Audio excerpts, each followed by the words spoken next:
thought maybe we would resume some of the things that I had brought up the last time I substituted.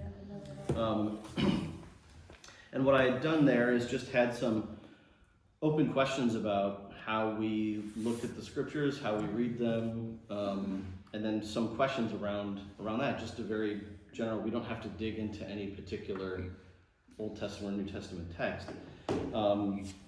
So I think one of the questions that we sort of tossed around, and I've got some that we can just toss out. I don't have a handout. We don't need to go through a big lesson plan or anything like that. We can just have an open discussion. Sure. So I think the opening question that, and I've been interested to know throughout teaching this class, is when we read scripture, what are we trying to understand? Are we trying to understand, let's say, what the author meant? Are we trying to understand how it applies to our beliefs today? Or do we have something else, some other questions in mind that we're trying to bring to the scriptures and elicit some sort of meaning? So you can answer that question however you want and however you feel comfortable, but I think it helps to think through our process of when we approach the scripture. I know sometimes it's easy to get lost and intimidated by it's a thick text with small print. So, but I think it's good to peel back and think about the big picture question about what we do when we read the scriptures, what our questions are, what we're trying to understand, and how we approach all that. So the relevance for today. Right. Yeah. And, Is it relevant? it's interesting. I have as you know, I have a 6 parallel translation, and so what we're saying is, if you quote a verse to me, I'll say, well, which translation do you want? Right. Do you want the King James? Do you want the Living Bible? Do you want Phillips? Yeah. And what we're doing is getting the hint of the message. Right. And the Red Letter Edition says, Jesus said this. Well, Jesus didn't write any of it. Right. Somebody years later is remembering what he said. If you try to remember what you did 2 years ago. But I think it's like you say, it's the theme, and the theme I got out of reading that is Jesus was extremely patient with the ignorance of his disciples. Yes. Right. That's the way I look at it. And well, what do you mean you don't get it? No, that's true. That's very much a part of the drama of the Gospels, is they're sort of constantly asking questions and not understanding and requiring different ways of things being explained to them, and then even at the end having a lot of their human doubts and faults, sort of, even around the crucifixion and the resurrection, having doubts and fears and trepidations, despite the fact that they'd spent the last, however many months traveling with Jesus, knowing who he was. But something happened because they continued after his crucifixion. This is true. This is true. They eventually got it, Mike. They Now we're trying to get it. Right. Yeah, it's very relevant to today. I think Yeah. it's if you look at the news, you'll have to say, Yeah. Exactly. Right. Yeah. It's true. The Bible for me is my authority. Yeah. I mean, that's how I get my morality. Right. Not necessarily, laws or the Constitution even, but it's really, what does the Lord say about this matter? Right. And if there's a contradiction, I always follow the Bible. That's it, because that's how I'm judged. I hear you. I really have great respect for this book. Right. Right. How do we know when to look or where to look in the Bible? what's that? How do we know what to look for and how to look for it? Well, You got to do the hardest thing of all, think. Right. Yeah.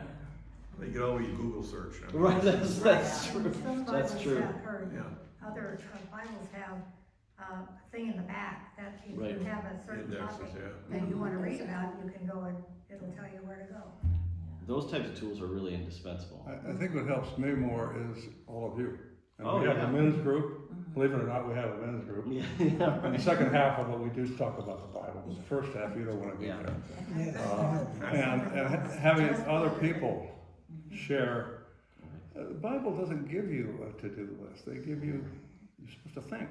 Right. Because that makes it generational. Right. Otherwise, that was then. To do You have to this. see the application today. Right. Yeah. And this group and the men's group, we get into that kind of stuff, and it's pretty interesting. Didn't somebody? Nancy, I'm sorry, I didn't Oh, mean yeah, to that's jump okay. over you, but you saw your hand up. No problem.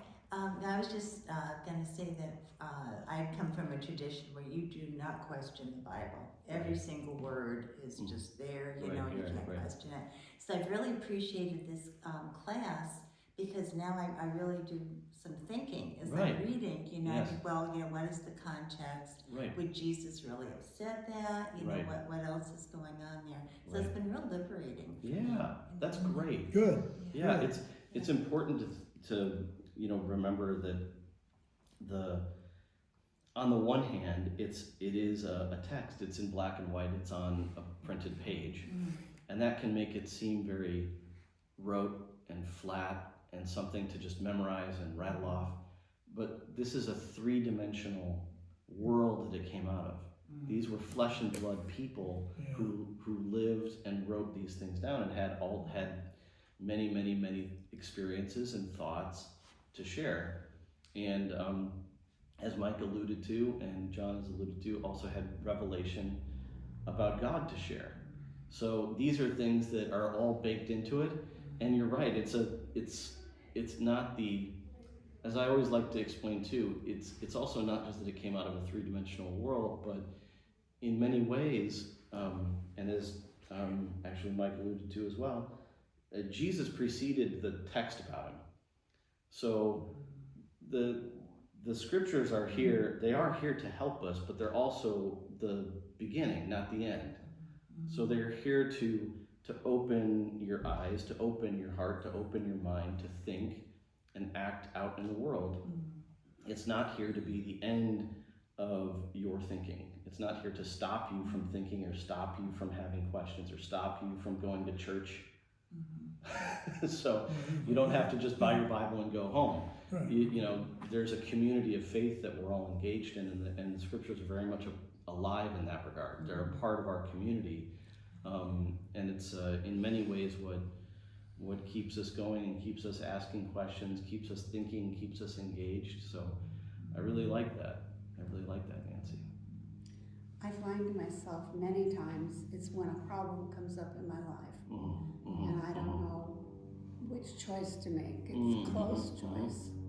And especially since when my husband divorced me at 12 years, and I had 3 little babies, and I had a lot of choices to make, you know, and I found the Bible was my saving grace. I mean, because I went to it every time to look up, and most of the time, well, about 70% of the time it helped me make the choice. And the rest of the time I just figured I didn't understand what it said.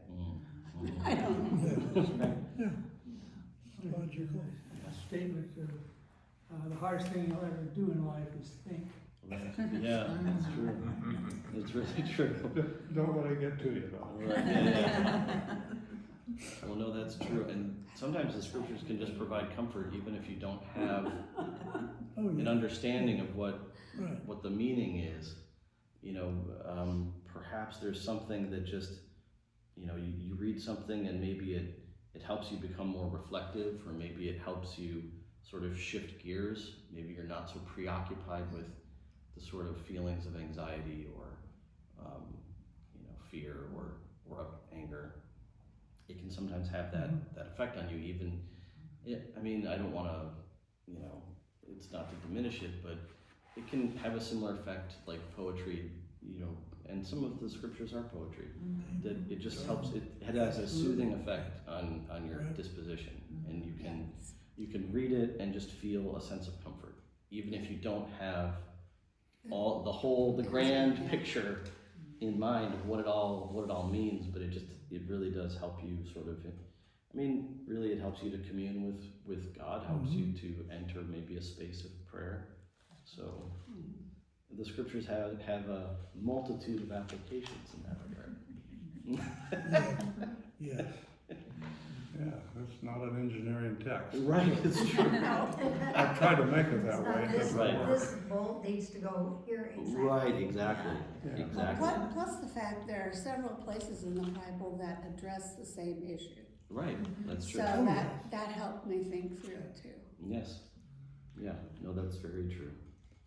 You have 3 or 4 versions of the same thing, Right, depending on right, who's speaking and why True. they're speaking and so true. forth. Right. Well, and it wasn't written in English, remember? Right, it's true. That's right. And So actually, we've this verse interpreted is Things what it says in Right, some case. right, I think we get the gist of it, Yes. right, right. but it's not actually, when Jesus is red letter, I don't know that he spoke in Right. English this way. Right, But I think it gets an accurate gist of Right. what the message was. right. Right. I mean, Yeah. I've got an overall comment on the red letter, and Oh, there's yeah. people that say, I only believe in what Jesus said. in the Oh, Bible." yes, right, Well, he asked something like 300 questions and he only answered 2. right, right. If you just depend on only what Jesus said, you're gonna be confused as anything, because he Right. really didn't get into much at all. It was a sort of, general overall kind of hints for things. Right, You have to go by what the author said later, that they Right. understood from the Holy Spirit what he was talking about. right, yeah, For instance, Paul and John, they wrote things that actually right, explain what Jesus said and what he meant. right, But if you simply go by the red letters, you're gonna get confused. Yeah. I mean, I'm getting that out of those parables. I mean, we've been Yeah. going over the next group. Yeah. I mean, does it mean this, does it mean that, Right. or does it mean this, Just, does it mean both, right. or, what is he talking It's about? just a good example of that. 2 weeks ago, we were talking about the rich young ruler. yeah, Mhm. yeah, Well, it's not about the rich young ruler. It's about how little the disciples understood. You read that, but you got to go down here. Jesus was frustrated. Guys, this is what I was saying. yes, And you still don't get it. And they're just, huh? yeah, It wasn't about, it was a learning experience and a Right. teaching experience. Wealth isn't necessarily bad. It was Right. that the rich young ruler, that was his God. right, right, And that's what he's trying to get across.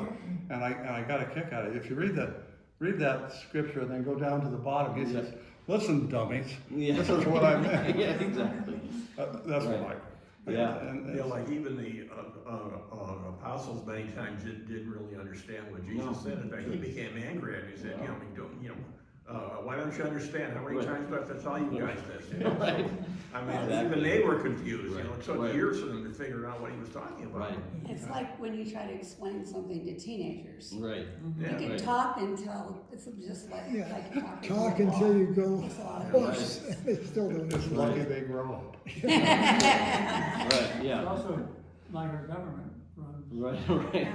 They don't understand Oh. anything. No, it's a Even though the Speaker of the House is the same name. Right, yeah. It's true, Yeah, God gave us a brain, yeah, and I had a Sunday school teacher or a teacher, and you guys say, don't leave your brain outside when you come in. right, no, true, Just think about it, and it's not a cookbook. It's not. right, It's a It's philosophy. not a how to, Right. how to Love do one it. another. right, You know, something greater than yourself, right, and you see that. I see it more now in grandchildren and great grand. You're too busy raising your 3 rotten boys. That as you get grandchildren and you listen to them and you see now a baby coming up, things start to focus a little better. Yes. And how God's at work. yeah, right, But the answers you have to live them. Sometimes my sons would ask me questions lately, and I'd tell them, because 2 of my sons don't have children yet, and I'd say, well, you won't know until you have your own children, right, and then maybe you will. right. Then maybe, yes. Yeah, it's Key true, word. So you Yeah. learn in life from your experiences too. you do, You put, yeah, Yeah, that's for and sure. then you put what you learn in the Bible and what you read in the Bible and study, you try to figure out that experience and why it's Right. there. I think so true. I'm probably wrong. You're the theologian. No, but don't it seems to worry me about that in the Old Testament, Mm-hmm, they had to write the New Testament and say, wait a minute. right, Hey, this is what Jesus meant. He did not give you the exact 10 commandments that you just do that and you're there. He kind of gave you a roadmap. right, Yes, life. yes. And the philosophy, and we have free will. It's obvious. I got to talk to God about that sometime. He went overboard with that free will stuff. But it's and for me, this kind of group and the men's group and the double rings or the shepherds, getting together with other people, it's reinforcing. Yeah, one of the things that comes to mind that's interesting when you read the Gospels is how often Jesus confronted people that didn't agree with him. Oh, yeah. Most of the time. Yes. Yeah. So this is something that in our world today is very challenging. Understatement of the century, probably. Yeah, you see that all over the place. Yeah. So Everybody argues with everybody. it's very hard. And what I think often happens is, at least, okay, so one of the things, like when I was in seminary and graduate school, is I sort of came into reading a lot of these texts with a presupposition that Jesus was really trying to give it to whoever disagreed with him. That people came up to him at a very different point of view, and he's just gonna set them straight. He's gonna straighten them out, and he's gonna send them packing. You know, it's just not. When you read these stories, you realize that these are arguments, but he's not condemning people because they disagreed or that they didn't understand, or maybe they were teachers who had a different perspective or just read the Torah differently. And he has honest disagreements. Sure. And they were serious, but they didn't rise to the level of him condemning people to eternal damnation because they didn't accept what he understood, either about the Torah or about a certain practice, or about something like prayer, or about giving alms, or what to do on the Sabbath or not to do on the Sabbath. These were the nature of a lot of the disagreements. And that was the other thing too that was interesting, is that a lot of the disagreements weren't centered around himself. They were centered around day-to-day things that people experienced in their day-to-day lives. I think a lot of that is maybe something that's instructive for us today. If we're taking things out of the Bible that can help us in our contemporary context, is seeing, obviously we're not going to be the type of Torah scholars that Jesus was. But but we can see a sort of disposition, the way he comported himself, and he could have serious and stern disagreements with people. But that there was like you all are saying, there was a point behind it. You're not trying to just set people at odds. You're trying to invite them into something, a certain type of practice that is, a little bit more, how shall I say, like, he's trying to enjoin people into a community, get them to see how their practices affect one another positively or negatively. So I think that's maybe an overgeneralization, but I think it does help capture a lot of the things that are coming up in our conversation. That, we're not always about going and finding people who agree with us so that we can have that validation. It's why I stay off social media, to be honest. That dopamine hit you get when you get that validation, that immediate and flood of people agreeing with you. It's Jesus didn't chase dopamine hits. You can put that on a t-shirt or something, No, I don't think so. But Jesus wasn't out there looking for people who agreed all the time. He was looking to have conversations with people who didn't agree with him, or that he had a disagreement with. And there are people today who won't even address or get into anything with somebody who they know disagrees with them, because suddenly they're going to pull out a gun or whack them right, with yeah, right, or yeah. cause a riot. Right, it's true. And that's where it's amazing to see Jesus' patience. I think that was something Mike brought up. It just, the patience to just sit with Pharisees and have very serious disagreements. And a lot of times it was because they were accusing him of something. And so reading things that way, I would encourage you all to go back and revisit some of those stories of where a Pharisee comes up and accuses, or a scribe or something, Yeah. and just see what is Jesus' disposition, and what does that really sound like? It's not just that they're enemies; they're two Jews trying to figure life out. So Well, they were actually trying to prove they were right and he was wrong. correct, yes, Yeah. right. Well, I had a professor. I think I've told this story before. He's a Jewish man who reads and writes about he's a Jewish scholar of the Talmud, who writes about the New Testament. And one of the things that he often tries to confront is that, people think the New Testament is anti-Semitic. And he's like, well, they're Jews. Like, so I don't know how that works. But he basically was like, look, let me just tell you. He's like, we've got a joke even today. If you have two Jews, you have three opinions.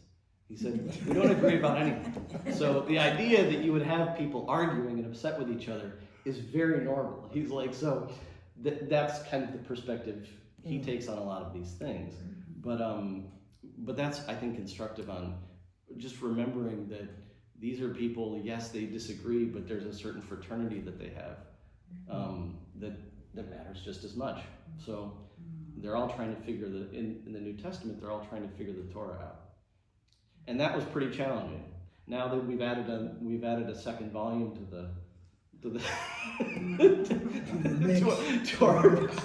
our Bible, so it's no surprise that we haven't figured it all out yet. So. Well, when you travel a lot and you go to different churches, as we Oh, do, yeah. Particularly when you get out of California, communion is restricted in many Methodist churches. Yeah. How can you restrict? How could you, yeah, I was just gonna, how do you restrict? I had my friends in Tennessee went to, I forget, Lutheran, whatever the church was, and I met the minister, and he was pretty cool. But they said, and Mersey, my friend, says, can they take communion? He says, well, they don't look Methodist. And he said, yes, of course. Right. But it is. Why do we have so many? Even in the Methodist Church, we're divided in a lot of theology. It's Why? Jesus' message. We're all interpret what we interpret it Right. Differently, yeah. I mean, That's true. Because we're all different. Exactly. but it does turn a lot of people away from religion. Right. Yeah, and that have been in The there. arguing, yes. Sure it would. Yeah, that is one of the challenges you actually see in the New Testament. Is that this went from, a provincial Jewish movement, a sect of Judaism, and became a multi-ethnic movement throughout. I mean, Paul himself is from modern-day Turkey, so he's not from Palestine. He's a Jew in the diaspora, and then he's also traveling. He's traveling to modern-day Italy, Greece. So I mean, in the ancient world, this is, that's Rome. It's Roman colonies, and then pretty ancient cultures with different languages and customs, and so the New Testament is the challenge is to traverse all these different cultures and languages, and then to also try to impart some pretty challenging teachings about a law, the Torah, that they didn't know that from anything. So, so that is a challenge. It's a challenge to try to connect with people in different places and different times, and especially now that we live in a world that the globe is connected, so exponentially challenging. It kind of sounds like our parents, though. Yeah. Our parents said, I remember Mom and Dad saying, we've left the world in so much worse shape. Yeah. I'm starting to think that for my kids and grandkids. We're even more divided. And one of the things that we take for granted here, and communion is for everybody. And the pastor says, you're all invited to the table. Right. And as usher, some people say, whoa, if you've ever been to most churches, I don't know if it's most, but many churches do not have that philosophy. Well, the Catholics, you can. Yeah, That's true. Right. You can come forward and get a blessing. That's Right, true. that's true. But that's all. Right. And I go, No, you deny me communion, you keep your blessing. Right. Right. Keep it. Right. But I've got great Catholic friends, and I'm sure you do too. And people of faith do have that in common. I mean, we have at least that. But if we start debating my faith versus yours, come on, we're all on an individual journey. Right. You know, ask Penny about my journey. Yeah. I used to date a guy that was Catholic, and so we went for a hike with another group, and on the way home we were riding together. And so he starts telling me about scripture and talking to me about what it means and all this. I go, no, that's not correct. You know, we went on back and forth for quite a while, quoting different scriptures. And I said, well, you know what? Hang on. And I pulled over to the next turnout. And he goes, where are you going? I said, I'm getting my Bible out of the back of the car. So I went and got my Bible and I brought it up and we sat there and I started showing him the scriptures we were talking about. And he goes, let me see that. That's not a Catholic Bible. And I went, what? They had their How own long did that Bible. relationship last?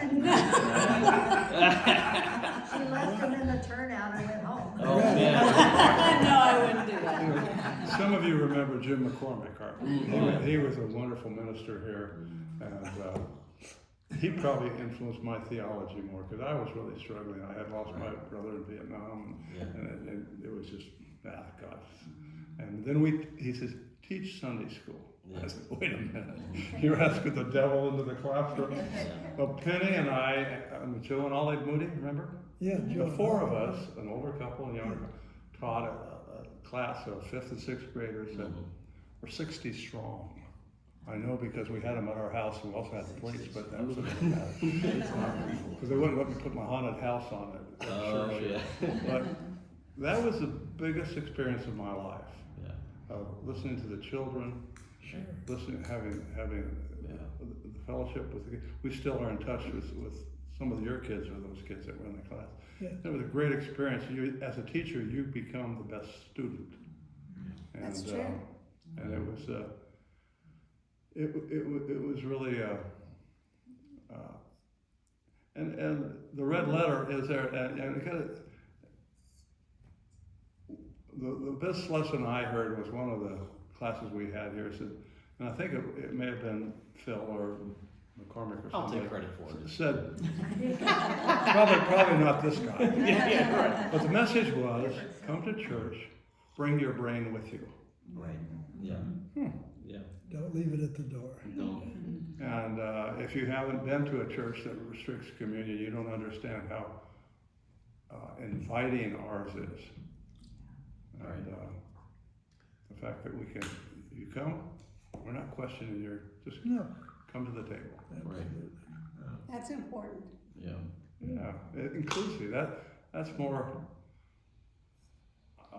You know, you ever have a thing when I get to heaven? There's a lot of things I'm going to ask God. Yeah. Right. Why didn't you why didn't you just tell us what to do? Why didn't you just give us direction? How come you I'm gave not us waiting. I already asked this free will crap didn't work? Yeah. I was going to say, I look forward to the judgment seat because I'll find out what I did right, what I did wrong, and what were the consequences. Yeah. I got a feeling that we're going to be there a long time. Yeah. We're going to go over everything. It's You why. can ask questions too Yeah. and find out. No, it's true. When you knock on the door, when is it going to be open? Is it going to be opened? You know? Yeah, I guess a lot of people fear, judgment. I don't. I look forward to it. I think you're find gonna out be what's welcome. going on. Yeah. We should all be welcomed. Yeah. Yeah. Divine grace is really important. It's how this whole thing works, to be honest. Or it doesn't. Right. Well, I mean, I think that, you've heard the phrase, but for the grace of God, Yes. go I. And it's something that, can, if you repeat it enough, it sort of loses its edge, but it couldn't be more true. I mean, it's really important to remember how, we probably deserve in many ways a lot worse than we get. And maybe in some ways we deserve more, but I think that on balance, you just think, man, the fact that I'm able to wake up, and have another day, it's a real blessing, and a lot of things that go wrong that are out of your control. It's hard to keep a level head, and hard to remember that. But it's also really important, to maintain that kind of humility. It's funny because circling back around to the scriptures, if you want to be reminded of that, the scriptures are a way to humble us too. So it's a way to keep us humble and mindful that we don't have all the answers. We don't know everything. We can't do everything right. We Wait a won't. minute. Our president differs with you. Right. No, you're president. Yeah, it's, to be honest, it's we're given God's grace whether we ask for it or not. And we're all sinners saved by grace. Yep. That's it, yeah. And there was to sort of, I don't want to make a joke, but there is a funny joke that a priest told me was, the goal of the liturgy is to survive until the end. So when you're in God's presence in worship, getting through it is no small thing. And it was a kind of, he meant it lightheartedly, but you could take it one of two ways. Is like, you just, hey, maybe this sermon ain't cutting it this week, or maybe, you've got a lot of going on in your week and you're just trying to get in and get out. But there's the other thing, the gravity of it all is that when you're in the presence of God, when you're there in a holy place, getting out of there alive is no small feat. So. Yeah.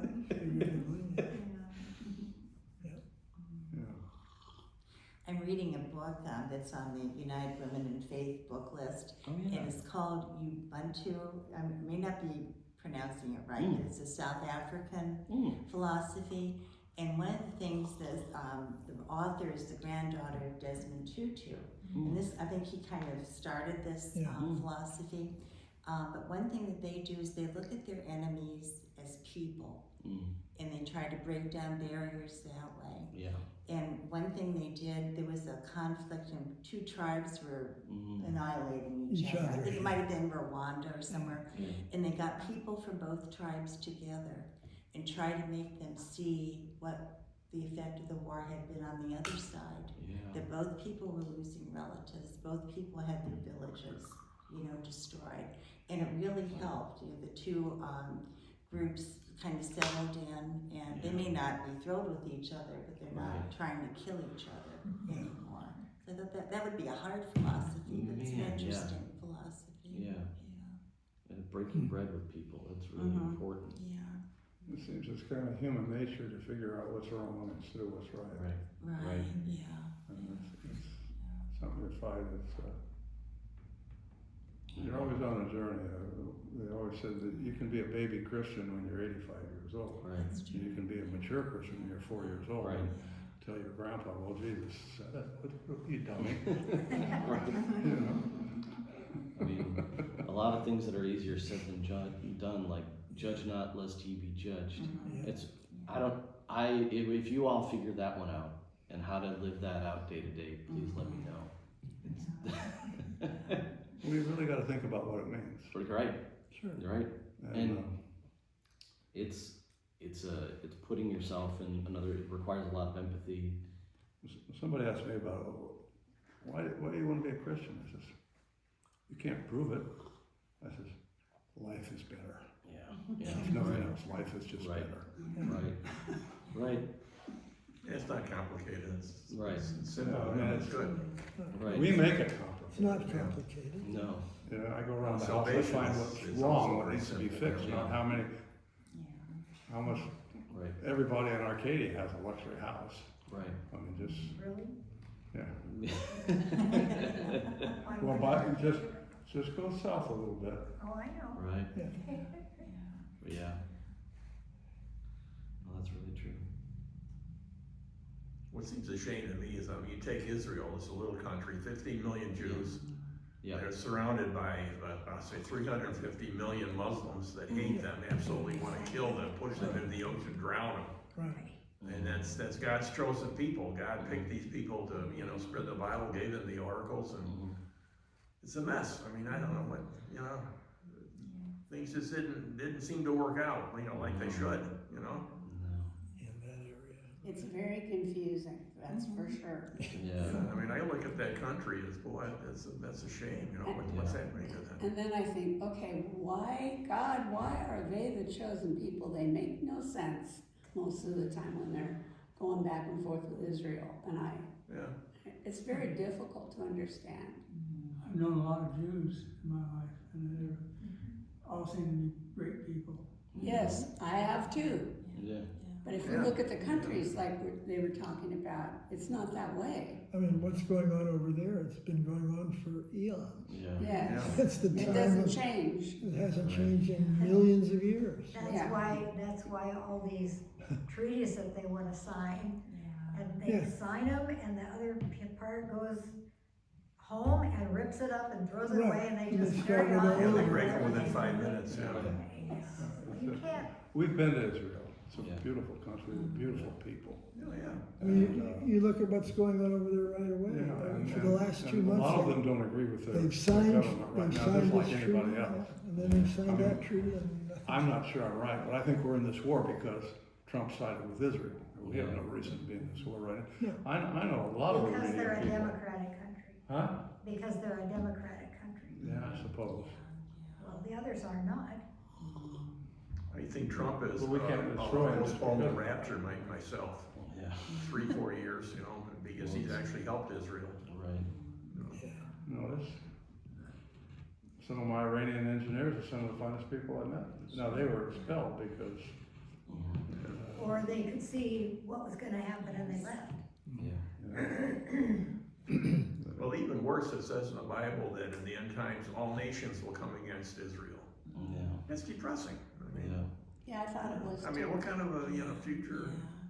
Yeah, if it That's what it says that, says. yeah, if it says they're gonna be destroyed, what's the Yeah. point? Yeah. Where did you say that? I take a look. You can Google it. It's in there. It's a direct quote. All nations will come against Israel. King James. anyway, I read it. I couldn't be. we're right on track. Yeah, no, it's, I mean, it's all these things that, I mean, it's hard to know where and how to weigh in on things like that. Yeah. And especially, you know, the history is quite complicated and stretches over millennia. Yeah. And I think it's, I think one of the things that, at least for me, that's, you know, that I, as a biblical scholar, I think it's, at least to me, and from my point of view, the tensions and conflicts in the Middle East and in Israel don't stem necessarily from the Bible or what it says in the Bible. And it's hard to keep that perspective in mind because there's a lot of, it seems that certain situations seem to mirror each other.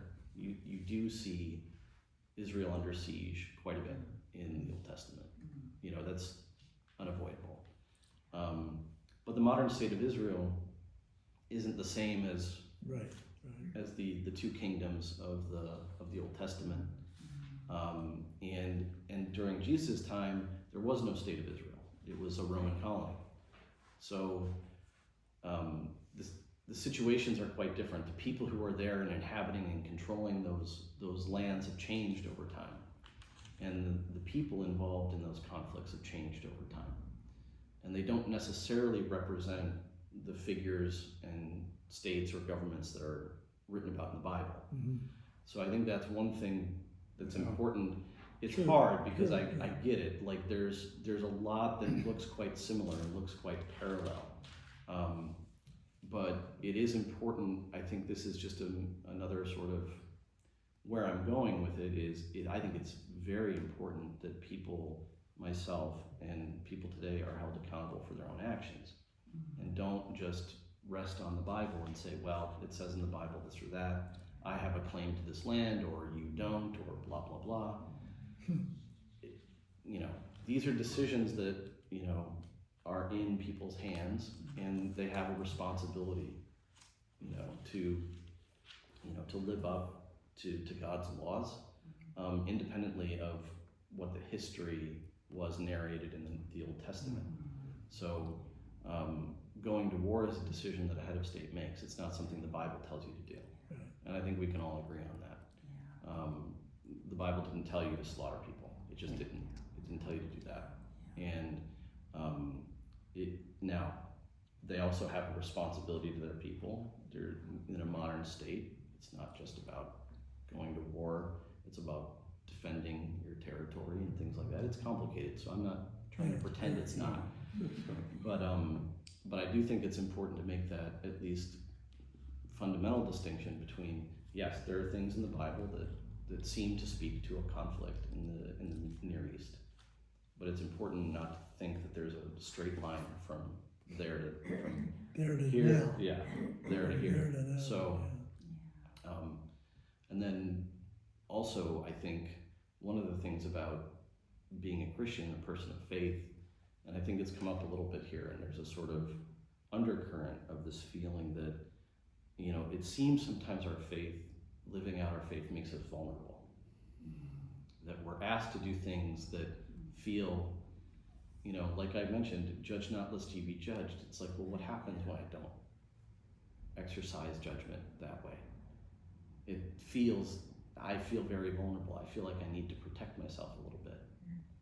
I feel like I need to be making clearer, more decisive, absolute moral judgments about people. And it's very tempting to do that. And what does it mean that I don't do that? I'm going to take a lifetime to figure that out. I don't think I'll ever figure that out. I don't have that for you. I'm sorry to disappoint. But the other thing is that what is the example Christ gave us is a sacrificial one. So it didn't end well. His ministry didn't end well that way. His interactions with people didn't you know, resolve all of these conflicts. He lost his life. Yeah. Now, granted, we are a resurrection people. We don't believe that it ended with death, but that's the kind of, I want to like sort of underscore, like that's the kind of vulnerability that Christ called people into. The vulnerability he took upon himself to sacrificially, you know, offer himself to the world. It is a very daunting and challenging thing.